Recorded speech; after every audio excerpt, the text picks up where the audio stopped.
Muy bien, buenas tardes a todos. Gracias por estar aquí. Yo vengo a presentar esta ponencia, se llama Consideraciones epistemológicas sobre la representación visual del cambio climático. Y esto es producto del trabajo de mi tesis doctoral. Y sobre todo es una perspectiva tal vez distinta, interdisciplinaria o transdisciplinaria, en que la filosofía será el punto central de donde parte este estudio. Sin embargo, la importancia que tiene la problemática que se suscita desde la filosofía tiene repercusiones en muchos ámbitos que iremos viendo. Entonces, para empezar, tenemos que entender, si esto se habla de la representación visual del cambio climático, tenemos que entender que el clima es en gran manera intangible. Entonces, el clima no es algo que se pueda concebir en un aquí y una ahora. O sea, si llueve ahorita o no llueve ahorita, eso no es el clima. Si mañana llueve, así, eso que es nuestra experiencia más cercana, eso no es el clima, sino que se trata de patrones y estadísticas, es un concepto abstracto y esto va a tener una gran repercusión para la investigación científica y también para la planeación de políticas públicas. Entonces, esta definición que parte del cuarto reporte del panel intergubernamental es una definición del clima.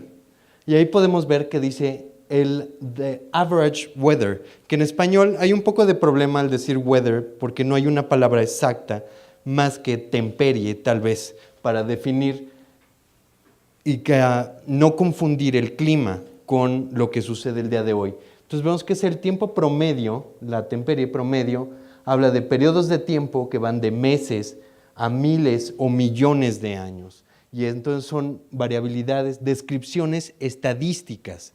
Con eso tenemos que comprender que entonces el clima, en realidad el concepto clima, es abstracto, es mental. Lo tenemos aquí, no es realmente lo que estamos viendo en la naturaleza.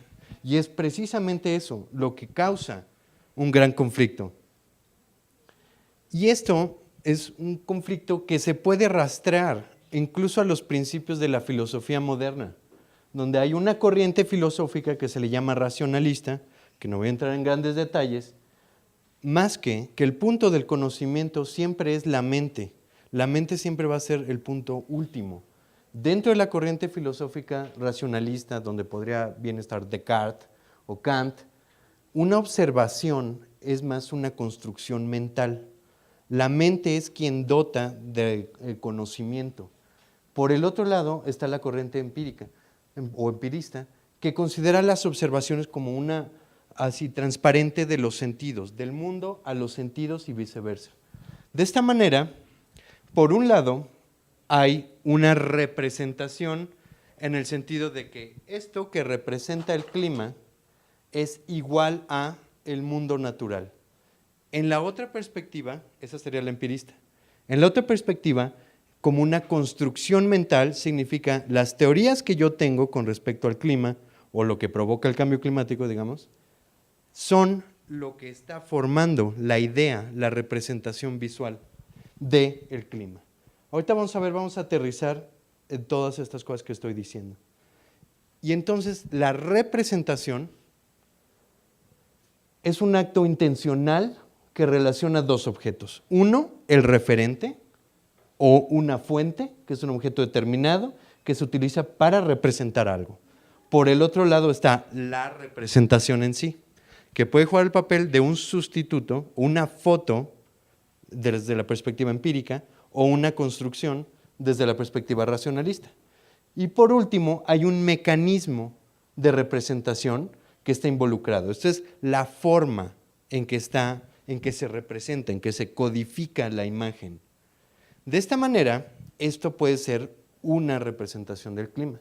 De hecho, esa es la representación más importante desde la perspectiva científica.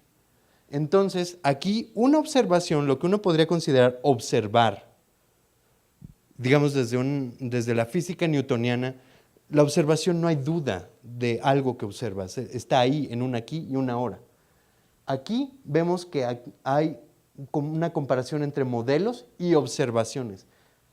Las observaciones son el color rojo, esas son observaciones y esos son modelos.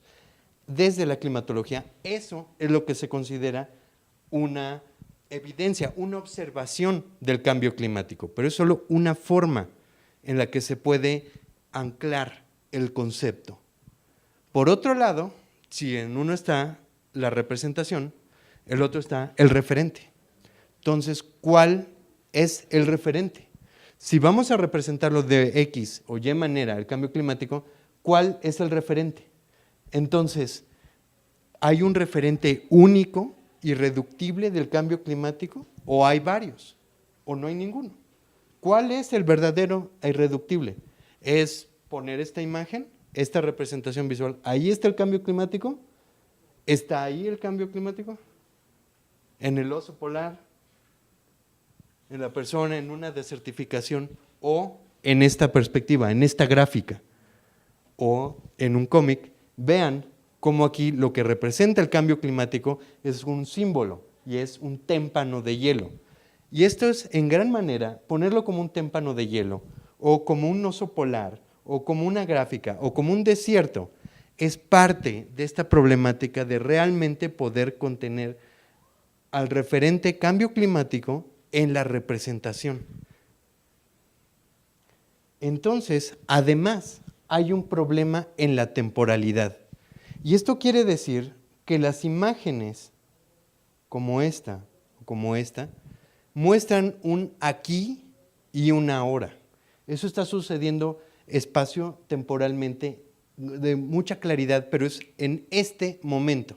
Ahí está el oso parado en el iceberg en una locación determinada. Pero si estamos diciendo que el clima es un patrón, son estadísticas, entonces no hay realmente un aquí y un ahora. No puedes agarrar una foto, tomarla y decir, estoy capturando el cambio climático.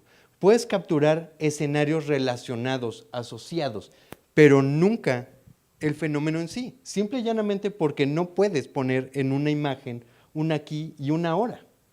Entonces la imagen, cualquier imagen, privilegia el aquí y el ahora, haciendo de la representación visual problemática. Entonces, esto es, por ejemplo, lo que ocurrió con el huracán que golpeó Nueva York hace 2 años. Hay mucha gente que puede decir, esto es evidencia clara. Aquí lo que estamos viendo es el cambio climático en sí. Se está mostrando a través de cómo el nivel del mar sube y está creando un desastre de este tipo. Y es la consecuencia lógica pensar que los fenómenos extremos son el cambio climático encarnado. Sin embargo, cualquier climatólogo sabrá que un evento, por extremo que sea, no puede ser conclusivamente asociado con el cambio climático sin hacer referencia a la variabilidad natural. Vean este ejemplo, es otro cómic, pero el punto es, uno lo que está diciendo, no se puede probar, por extremo que sea un fenómeno extremo como la subida del mar, un huracán terrible, no puedes asociarlo concluyentemente con el cambio climático. Y ese hueco es probablemente uno de los más importantes de dónde parten los ataques escépticos a los científicos que promueven o que hablan sobre el cambio climático antropogénico. Por el otro lado, vean esta otra imagen. Es un monstruo amorfo precisamente porque nunca puedes capturar completamente la esencia, la idea del cambio climático. Entonces esto va para todas las ramas, puede ser científico o puede ser un cómic. Afecta a todas las representaciones visuales. Y entonces, de ahí viene precisamente, a raíz de esto, de este huracán, salió esta revista a los pocos días en Nueva York, donde querían mostrar ya con toda claridad, esto es el cambio climático, ¿cuánto más necesita Estados Unidos para reaccionar? ¿Cuánto tiempo tenemos que estar debatiendo lo que ya no debería debatirse desde hace 10 años o 15? ¿Cuánto tiempo más? ¿Y cuál es el referente? Inundaciones. Vean, este es un proyecto de NASA, justamente para monitorear y ver con fotos cómo va cambiando el clima. Y vean el punto de la problemática de la temporalidad, cómo intentan solventarlo. Vean cómo se llama, Earth Right Now. Y hasta le ponen en itálicas el right now, para mostrar aquí, en este momento preciso, estamos capturando el clima. Pese a que, como sabemos, puede ser el clima 30 años, pueden ser 1000, pueden ser millones de años. Pero el punto es que las imágenes no solamente pueden ser debatibles en cuanto a la ciencia o en cuanto a las problemáticas filosóficas que pueden traer, sino cualquier percepción tiene un efecto en la gente. Y así se intenta solventar en una imagen, en un aquí y ahora, algo que en realidad es muy abstracto, y es la palabra cambio. La palabra cambio no tiene un referente.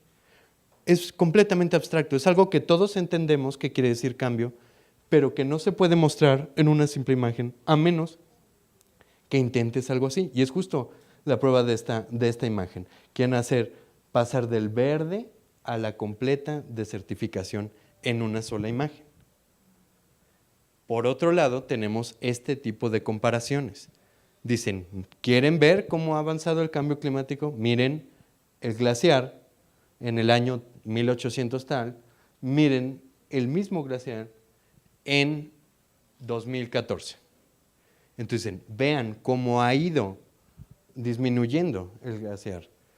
Sin embargo, ahí, para cualquier escéptico, para cualquier republicano que esté en contra de una acción climática, lo primero que va a decir es, estas imágenes, en efecto, demuestran cambio, pero no demuestran la antropogenia, demuestran, tal vez, una variabilidad, porque no sabemos si natural o antropogénica. Podemos estar completamente de acuerdo que esto es antropogénico, pero la cuestión es que las imágenes nunca se salvan, nunca pueden plasmar completamente el fenómeno sin que haya quejas, sin que haya observaciones escépticas. De esta manera, hay otro tipo de representaciones visuales. Es decir, ok, no se puede en una imagen, en una foto. ¿Qué tal en una película? Una película precisamente muestra la secuencia del tiempo. Y si alguien ha visto esta película, este documental que se llama Chasing Ice, James Baylog y un equipo de científicos y fotógrafos patrocinados por National Geographic montan alrededor de 15 cámaras en el Ártico, en distintas zonas, y las dejan grabar durante muchos meses. Y luego juntan todo el material y lo ponen en fast forward. Y entonces se puede ver con toda claridad, de hecho, de una forma muy dramática, cómo van cediendo los glaciares en un tiempo muy rápido, que eso en realidad podría mostrar con toda claridad la antropogenia. Ese es uno de los argumentos. Sí, el clima ha cambiado con el tiempo, pero nunca había cambiado tan rápido. Este es un excelente ejemplo, pero entonces viene otra problemática. Las percepciones de este tipo, como mencionaba, sin importar los ataques escépticos que se le puedan hacer, influyen y moldean las percepciones de las personas. Pero esas percepciones, al ser moldeadas, pueden tener efectos muy distintos. Y eso es precisamente lo importante de esto, que al tener efectos distintos, las distintas percepciones pueden ser utilizadas en forma estratégica para crear efectos distintos. Ese es el punto importante. Entonces, aquí, por ejemplo, estoy citando una obra de un equipo del Tyndall Center for Climate Change, que justamente está hablando del papel de las imágenes, de las representaciones visuales, para moldear percepciones en la gente. Si los científicos entienden los gráficos, bien, los científicos están de ese lado, pero no son solo los científicos los que importan a la hora de percibir. Toda la sociedad está expuesta al material, a la evidencia del cambio climático o al debate. Entonces, se pueden moldear dichas percepciones. Y dice, mientras que el sistema de procesamiento cognitivo, así como en la ciencia, es racional, analítico, lógico y deliberativo, la realidad, bueno, la codificación en la realidad en términos abstractos, el sistema de procesamiento experiencial es holístico, afectivo, rápido, intuitivo. La codificación de la realidad a través de imágenes y metáforas hace que se acople mediante jugando con el papel para conformar las emociones que sentimos, la idea total que tenemos de un fenómeno a partir de una representación muy específica. De esta manera, los efectos que pueden provocar las distintas representaciones visuales del cambio climático, menciona este equipo de Tyndall, del Tyndall Center, es que, en primer término, pueden hacer que la gente considere el asunto importante. Que una imagen provoque que la gente crea, esto es algo importante, esto es algo a lo que le tengo que poner atención. Pero, por el otro lado, hay otro rubro importante, y es no solamente que consideres que es algo importante, sino que además te mueva a la acción.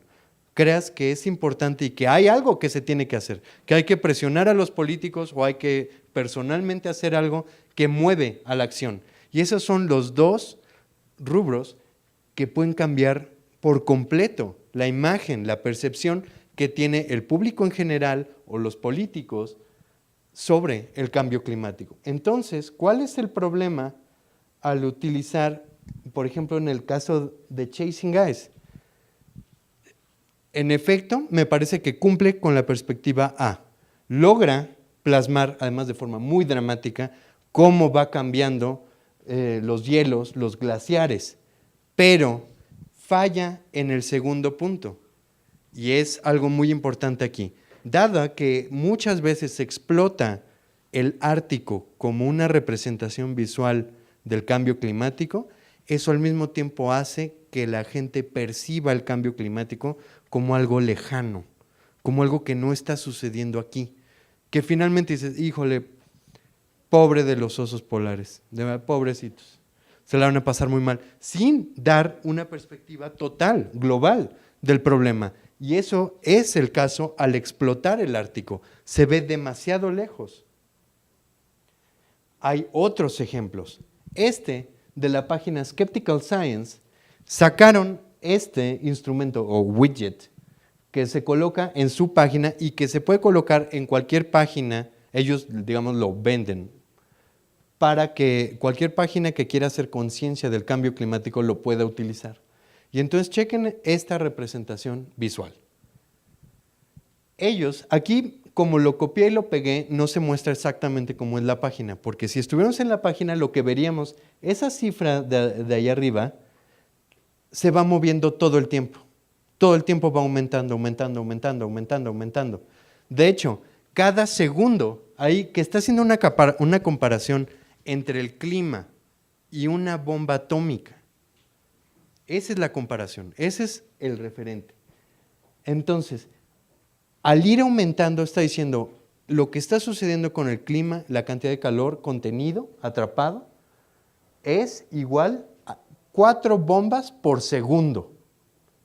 Eso, al ver cómo se va moviendo como un reloj, ese número de allá arriba, provoca que la gente considere como algo importante, sobre todo como es abstracto. Y aquí lo está asociando con algo que todo el mundo tiene una reacción casi instintiva, negativa, sobre la energía nuclear y sobre las bombas atómicas. Entonces, haces una asociación mental entre lo negativo de una bomba atómica y lo negativo del cambio climático. Se está equiparando. Y al ir subiendo la cuenta, y lo ves en tu pantalla, dices, esto está sucediendo en este momento.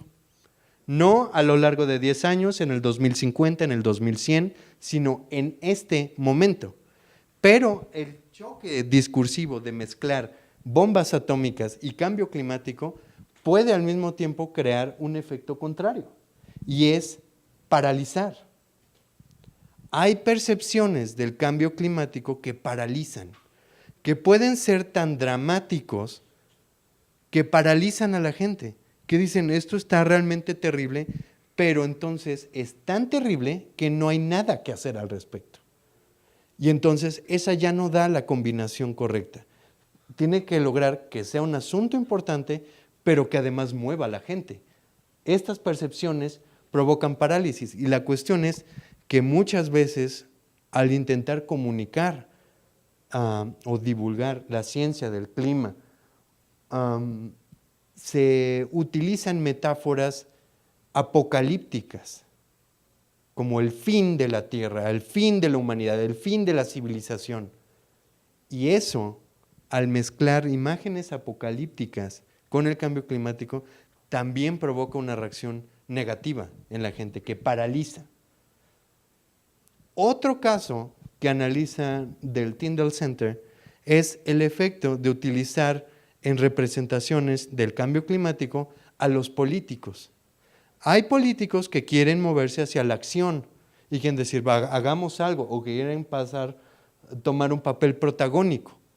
Pero ustedes individualmente lo podrán saber si al ver esta imagen de esta persona en particular, de Felipe Calderón, que está presidiendo la COP16 en México hace unos años, en el 2010, si eso les crea un rechazo, o al contrario, dicen, esto es algo bueno, ahí va moviéndose, se bifurca. Hay gente que podrá considerar que esto es una gran acción, o gente que al ver esto, o que yo se los ponga y les diga, miren, hagan algo sobre el cambio climático como Felipe Calderón lo hizo. Hay gente que simplemente va a decir Felipe Calderón, y más bien va a pensar en política, en el PAN, en el PRI, en la situación de México, y entonces lo olvida, lo rechaza. De igual forma se ve en Estados Unidos. Al Gore, que ha hecho una campaña muy grande para hacer conciencia del clima, de inmediato, al haber sido vicepresidente de Estados Unidos, ser demócrata, haber buscado la presidencia de Estados Unidos, entonces ya simple y llanamente por el hecho de que Al Gore lo está diciendo, significa que la gente no va a escuchar ni una palabra de lo que está diciendo si son republicanos. Porque lo único que están viendo no es la ciencia, no son las imágenes, no es la información, sino a un político demócrata que quiere imponer su agenda. Entonces, una estrategia con políticos a intentar convencer a un grupo de conservadores simple y llanamente no va a funcionar. Lo que sí funciona, una de las cosas que tiene mayor impacto en la gente, que hace que considere el asunto importante, y dos, que se puede hacer algo al respecto, son las imágenes de la contaminación. Ese es uno de los más importantes. La gente sí considera la contaminación como algo importante, como un problema de salud. Ya no solamente ven los gases y el efecto invernadero y el cambio climático, sino dicen, eso es lo que respiramos. Y entonces eso provoca que la gente lo considere algo muy importante y algo de lo que se puede hacer al respecto. Y es precisamente otra vez el mismo programa de NASA que lo está utilizando ahí. Están explotando la cuestión de la contaminación, que sí, definitivamente está relacionada con lo que ya les había dicho antes, Earth Right Now. Esto está sucediendo en este momento. Y te hacen una pregunta sugestiva, algo que mueva a la persona que diga, oiga, esto es importante, digno de investigarse, y esto además se puede ver con las autoridades locales, ya ni siquiera decir al presidente. Si hacemos esto en una campaña de conciencia en el Distrito Federal, esto se puede encaminar hacia el gobierno del Distrito Federal y no hacia México, no a nivel global. Y sobre todo la gente considera importante la contaminación. Por ejemplo, China, que muchas veces se ha visto conservador, digamos, en las negociaciones climáticas y que no se quiere comprometer, para decirlo de una forma más explícita, pueden tener ciertos puntos que no están dispuestos a negociar en las cumbres climáticas. Pero, por ejemplo, a los chinos sí les importa la cuestión de la contaminación. Entonces, hace unos meses, por ejemplo, la ciudad de Shanghái excedió por mucho el récord de contaminación. Y entonces era imposible ver, realmente no había visibilidad. Y ese es un asunto que el gobierno sí está tomando cartas. Eso es algo que sí le importa, porque se vuelve tangible, lo puedes ver. Y es justo la cuestión que el cambio climático, la problemática que el cambio climático plantea. Y hay otras representaciones. Ahorita el doctor Dillman habló de representaciones artísticas sobre el cambio climático. Y aquí, por ejemplo, esta de Banksy, para no utilizar mucho de las cuestiones artísticas, está haciendo referencia al cambio climático, está moviendo además a que consideres algo importante. Hay un juego ahí de una paradoja para mover a la acción. Y así como ese, también esto se puede aplicar, estos criterios se pueden aplicar en la presentación de la información. De esta manera, lo que hacen, por ejemplo, en cadenas gringas como Fox, es mostrar un engaño y ponen a algún científico que argumente a favor de la antropogenia y por el otro lado ponen algún escéptico del clima por alguna razón. Pero al poner a uno contra uno a discutir, da la ilusión de que hay un 50% contra un 50%, que es la opinión de uno contra la opinión de otro. Y eso es muy falso. Esto, al presentar la información, vemos que el contenido y la forma son muy importantes para moldear la percepción de la gente. De esta manera, esto muestra con toda claridad cómo no es uno contra uno o 50% contra 50%. La opinión no está dividida. Lo que ellos buscan, los republicanos en general, es pensar que no hay consenso sobre el cambio climático. Al presentar la información de esta manera, entonces vemos cuál es la diferencia entre cómo se presenta un debate y otro. Entonces, para que fuera justo, tendríamos que mostrar en un noticiero a 97 científicos contra este. Eso de verdad que cambiará las cosas. De esta manera vemos la gran importancia que tienen las representaciones visuales. Vemos que hay ciertas problemáticas inherentes a el clima, a representar el clima, precisamente porque es un concepto de gran manera intangible, que hay que hacerlo visible, hay que hacer visible lo invisible. Pero no solo es eso, ese es el primer paso, hay que hacer visible lo invisible, pero en segundo punto hay que tomar en consideración que cada representación específica provoca un efecto particular. Si comprendemos eso, entonces podemos guiar estratégicamente las campañas, ya sea de concientización, de divulgación de la ciencia o presentación para la elaboración de políticas públicas. Eso es lo interesante, la percepción, moldear estas percepciones se puede hacer de forma estratégica. Y eso es la gran importancia de las representaciones visuales del cambio climático. Y eso sería todo por mi parte.